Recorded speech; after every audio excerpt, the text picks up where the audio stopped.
Mengenal lebih dekat sosok Sultan yang sederhana. Terlahir dari keluarga yang kaya raya dari pasangan Bapak Haji Monty dan Ibu Haja Imas Martini. Dengan nama asli, Fahras, Fatullah Sulaiman, lahir pada tahun 2003, siswa kelas 12 TKJ 1 SMK Prakarya Internasional, mempunyai channel YouTube Haimas, dan akun Instagram, @fahras_fs.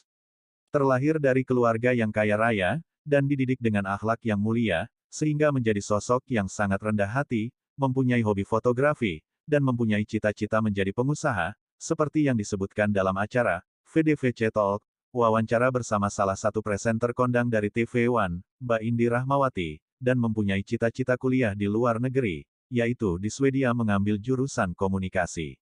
Dan saat diwawancarai oleh salah satu presenter kondang dari TV One, Mbak Indi Rahmawati, ketika ditanya tentang cita-cita, dia menyebutkan ingin menjadi pengusaha, terutama di bidang kedai kopi seperti yang sudah ia jalani sekarang ini. Sekarang ini dia sudah memiliki sebuah kafe bernama Haimas Cafe yang telah beroperasi sejak 9 bulan yang lalu.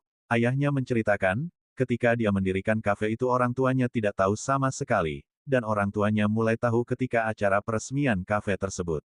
Dan ketika ditanya oleh presenter kondang Mbak Indi Rahmawati, salah satu presenter kondang dari TV One, dari mana modal kamu mendirikan kafe tersebut? Dan dia menjawab, sebagian dari hasil orang yang memberi tips menyusun sendal, itu pun dari orang-orang yang memaksa untuk menerima tips tersebut, karena sebenarnya dia tidak mengharapkan tips tersebut, tapi dari sebagian pengunjung ada yang memaksa memberinya, sehingga dia menerimanya.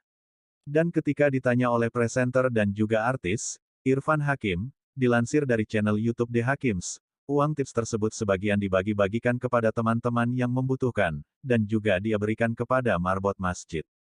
Dan ketika ditanya oleh Indi Rahmawati, salah satu presenter dari TV One, di dalam acara VDVC Talk, mengapa kamu memilih untuk membereskan sendal di masjid, dan Raja menjawab dengan sangat bijak, ini kan masjid, masjid adalah Baitullah, kenapa hal sepele ini tidak ada yang membereskan, padahal di setiap hotel-hotel mewah, hotel-hotel besar kalau kita lihat, kasur kursi bahkan sendal-sendal selalu rapi, selalu ada yang membereskan, mengapa di rumah Allah atau di masjid Allah, hal ini tidak ada yang melakukan, padahal orang yang datang ke masjid adalah tamu Allah, orang-orang yang hendak beribadah menghadap Tuhannya.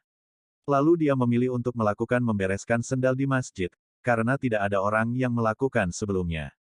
Bahkan dia juga menjual kantong kresek, dan juga membersihkan bas rombongan wisata yang datang ke situ, sehingga dikasih upah oleh orang-orang itu, karena orang-orang itu juga tidak tahu siapa sebenarnya raja tersebut.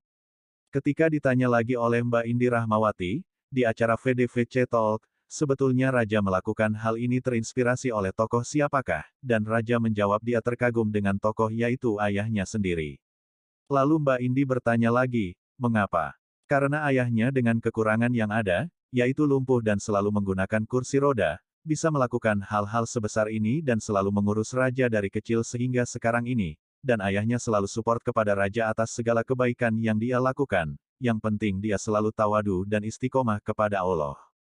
Dan pesan orang tuanya yang selalu menasehati kepada Raja yaitu, habluminallah, dan habluminanas, yaitu kita harus cinta kepada Allah, dan juga kita harus cinta kepada seluruh manusia, dan pesan orang tuanya, roda itu selalu berputar, kadang di atas kadang di bawah, dan kita harus berusaha selalu berada di tengah-tengah. Semoga kisah ini menjadi inspirasi bagi kita, dan kita dapat mengambil hal-hal positif dari kisah ini. Semoga Allah menjadikan kita lebih baik dan lebih dekat kepadanya.